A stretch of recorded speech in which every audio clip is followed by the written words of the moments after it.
Na mtazamaji wa Njombe TV, hii leo niko katika kijiji cha Nindi, halmashauri ya wilaya Ludewa, mkoani Njombe. Na kilichonileta hapa, niko kwenye ziara ya mheshimiwa mbunge wa jimbo hili, mheshimiwa Kamonga. Kamonga amefika hapa kwenye kijiji cha Nindi kwa ajili ya kuzungumza na wakazi wa kijiji hiki, lakini muhimu sana ametembelea mradi huu wa ujenzi wa zahanati, ambapo wakazi wa kijiji hiki waliozungumza na Njombe TV wameeleza kwamba kukosekana kwa zahanati kumekuwa kigharimu maisha yao kwa miaka mingi, lakini sasa wameamua kujitolea nguvu zao na wanawaomba serikali pamoja na wadau kuwasaidia kukamilisha zahanati yao hii, ambayo wanasema itakuwa ni muhimu sana kwa maisha, hususan huduma ya mama na mtoto ambayo mara nyingi imekuwa ni changamoto.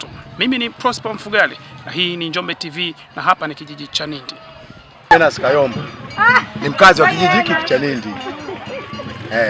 Hebu tuambie, mpaka hapa ilipofikia jengo, ni nguvu za nani zimetumika na mnahitaji kitu gani serikali ifanye ili zahanati? Kwa kiasi kikubwa ni nguvu za wananchi ndio zilizofanya hii shughuli yote. Kwa mfano kung'oa mawe, kusogeza hizo tofali, zote nguvu za wananchi. Lakini kwa kiasi fulani mimi nashukuru tu kwa sababu tu ya mbunge, kwa sababu umeona hapa amekwambia alitoa milioni 2 na laki mbili, imetusaidia kwa kiasi kikubwa. Ila kwa namna moja au nyingine kuna vitu ambavyo vinafanya hii kazi siende. Cha kwanza, kuna watu wana mtindo ukifika tu mradi wanajanja fulani hivi kuwaweka wakandarasi ambao si sahihi na kutuibia. Lakini kwa mkandarasi ambaye yuko hapa sasa sina shida naye. Serikali kuchukua makandarasi ambao si ni fake ndio hiki kidogo mimi kinanipa sana shida. Umuhimu wa kupata zahanati kijiji cha Nindi ni mkubwa kiasi gani? Umuhimu wa zahanati kijiji hapa ni mkubwa sana, kwa sababu mbili tulikuwa na zahanati ya Roman pale. Ukiangalia hata performance ya matibabu pale kwa pesa ni kiasi kikubwa kuliko kama ukiwa na zahanati ya serikali. Kwa mfano sasa kuna bima. Nashukuru tunaweza tumetoka kwenye upande mmoja tukaelekea kwenye upande mwingine. Naitwa Edita Haule wa Nindi Kati. Naam, tuambie zahanati hii kikamilika itakuwa na umuhimu kiasi gani kwenu ninyi kama kina mama? Hii zahanati hii itakuwa na umuhimu. Watoto wakiumwa inatusaidia kutibiwa watoto. Inasaidia sisi wazazi tukiumwa, hatuna hela kwenda Ludewa, hatuna msaada wote. Tukifika hapo tunatibiwa. Sasa tunatibiwa kwa kwa zahanati ya mission. Si ndio maana tuliomba msaada kwa Mwenyezi Mbunge atusaidie tujenge zahanati ya kwetu, lakini tunajitoza sasa. Lakini mama, zahanati hii kikamilika itakuwa na msaada gani kwa huduma ya mama na mtoto? Msaada kwa kutibiwa kama tumeumwa, watoto wagonjwa, wengine walemavu, kwenda Ludewa hawafiki, ndio msaada kwetu kutibiwa ili watoto wapone.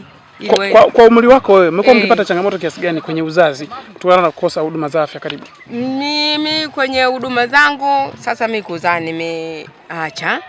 Kuna watoto wanaizaa, wengine wakifunga mimba hawezi kwenda shambani, hawezi kuchota maji.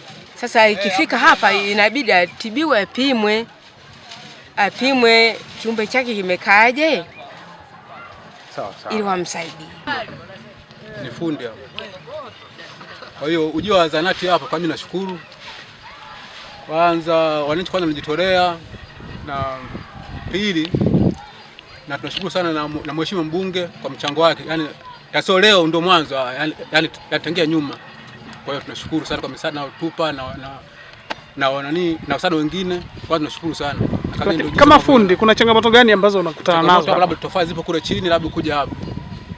Ndio changamoto kubwa. Vifaa vingine vyote vya maandalizi ya ujenzi hivi vingine viko dukani, lazima wao watanunua ndio. Ila kikubwa zaidi tofali ziko chini, labda hizo mambo ya simenti na mbao hizo, labda hata unapofika uhitaji ndipo vitakuja. Hapa ni tofali tu zipo kule mtoni kule. Mmejipanga mpaka lini iwe tayari imekamilika? Hapa ndani ya miezi 2. Sasa kwa nini hizo tofali hadi kwenye bimu? Kwa nini hizo tofali zinachelewa kufika hapa? Kuongoza wananchi ni kazi. Hawataki kusomba?